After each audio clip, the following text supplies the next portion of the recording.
వాడో పిచ్చోడు, వాడికి పిచ్చోడు మాట్లాడే మాటలు ఎందుకు మీరు అంత సీరియస్గా తీసుకుంటారు?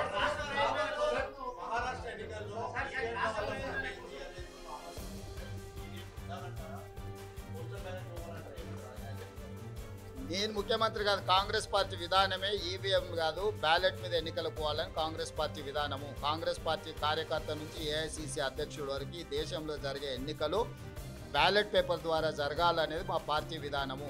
ఎవరమైనా ఆ విధానానికి కట్టుబడి ఉంటాం, అది మా పార్టీ విధానం.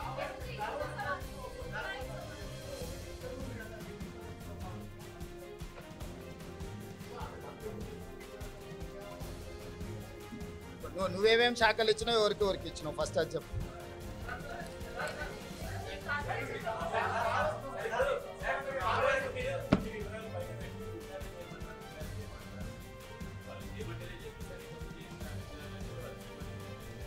వాళ్ళు అడిగితేనే చేసినాం కదా, అసెంబ్లీలో వాళ్ళే అడిగినారు కదా, విచారణ చేయండి మీకు దమ్ము ఉంటాయని వాళ్ళు సవాల్ విసిరినందుకే కదా.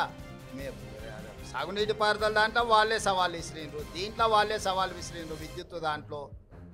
ఇప్పుడు కూడా మిగతా దాంట్లో కూడా నన్ను పోలీస్ స్టేషన్లో పెట్టమని ఆయన్నే అడుగుతున్నాడు. సో ప్రతిపక్షానికి ఇవ్వాల్సిన గౌరవం మేము ఇవ్వాలి కదా, అడిగినప్పుడు చేయకపోతే బాగుండదు కదా.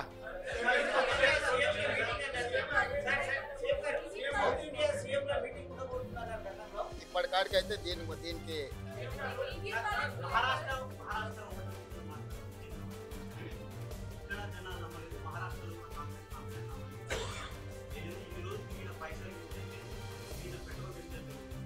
కిషన్ రెడ్డి గారికి ఒక విషయం స్పష్టంగా మీరు చెప్పండి, మీ ద్వారా నేను కూడా చెప్తాను. ఈ దేశంలో 2 లోక్సభ ఎలక్షన్స్ జరిగినాయి. లోక్సభ ఎలక్షన్లు అనేటివి ప్రధానమంత్రికి సంబంధించిన ఎన్నికలు. ఒకటి కేరళ వాయనాడులో ప్రియాంక గాంధీ, 2 నాందేడ్లో మహారాష్ట్ర. మహారాష్ట్ర మేము గెలిచినామని గొప్పలు చెప్పుకొని జబ్బలు జరుచుకుంటున్నాడు కిషన్ రెడ్డి అక్కడ. ఈ 2 పార్లమెంట్లల్లో నరేంద్ర మోడీని ఓడించి అక్కడి ప్రజలు రాహుల్ గాంధీ నాయకత్వాన్ని, మల్లికార్జున్ ఖర్గే నాయకత్వాన్ని బలపరిచిండ్రు. మహారాష్ట్రలో రాష్ట్ర ప్రభుత్వానికి సంబంధించిన ఓటు మహాయుతికి వేసిండ్రు, కేంద్ర ప్రభుత్వానికి సంబంధించిన ఓటు రాహుల్ గాంధీకి వేసారు. అన్ని అసెంబ్లీలు ఓడిపోయినా నాందేడ్ పార్లమెంట్లో రవీంద్ర చౌహాన్ కాంగ్రెస్ పార్టీ గెలిచింది. దీన్ని బట్టి నరేంద్ర మోడీ నాయకత్వాన్ని, ఆ మంత్రివర్గంలో పనిచేస్తున్న కిషన్ రెడ్డిని చీదరించుకున్నారు, చీకొట్టిరు మహారాష్ట్ర ప్రజలు. కేరళలో రాహుల్ గాంధీ గారికి వచ్చిన మెజారిటీ కంటే ప్రియాంక గాంధీ గారికి ఎక్కువ మెజారిటీ వచ్చింది. ఓటింగ్ పర్సంటేజ్ రాహుల్ గాంధీ గారు పోటీ చేసినప్పుడు 75%, ప్రియాంక గాంధీ గారు పోటీ చేసినప్పుడు 65%. రాహుల్ గాంధీ గారికి 3,64,000 మెజారిటీ వస్తే ప్రియాంక గాంధీ గారికి 4,10,000 మెజారిటీ వచ్చింది. అంటే మోడీ నాయకత్వాన్ని కేరళ తిరస్కరించడమే కాకుండా మహారాష్ట్రలో అద్భుతమైన విజయం సాధించినని గొప్పలు చెప్పుకుంటున్న బీజేపీని పార్లమెంటులో, నాందేడ్ పార్లమెంట్లో ఎక్కడైతే ఉత్తమ్ కుమార్ రెడ్డి గారు ఇన్ఛార్జిగా వ్యవహరించిందో ఆ సీటు కాంగ్రెస్ పార్టీ గెలిచింది. ఈ మాత్రం ఇంగిత జ్ఞానం కూడా బీజేపీ నాయకులకు, ముఖ్యంగా కిషన్ రెడ్డి గారికి లేకపోవడం, అలాంటి ఇంగిత జ్ఞానం లేని వ్యక్తిని కేంద్ర మంత్రిగా చేయడం అనేది మన దురదృష్టం. కాబట్టి కేంద్రము రాష్ట్రము 2 వేరు. రాష్ట్రానికి సంబంధించిన తీర్పు ప్రజలు ఒక రకంగా ఇచ్చారు, కేంద్రానికి సంబంధించిన తీర్పు ఇంకొక రకంగా ఇచ్చిండ్రు.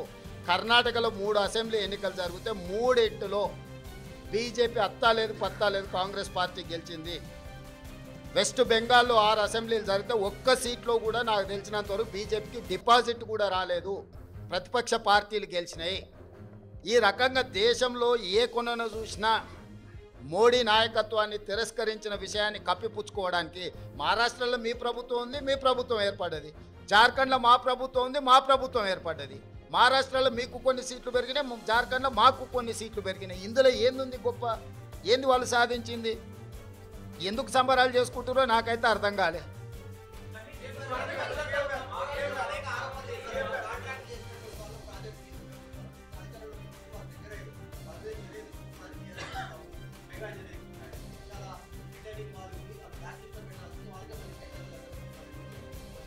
అవును, అంతకుముందు వాళ్ళు TV9 ABN నిషేధించారు, నీకు గుర్తుందా? తెలంగాణ వచ్చిన వెంబడే.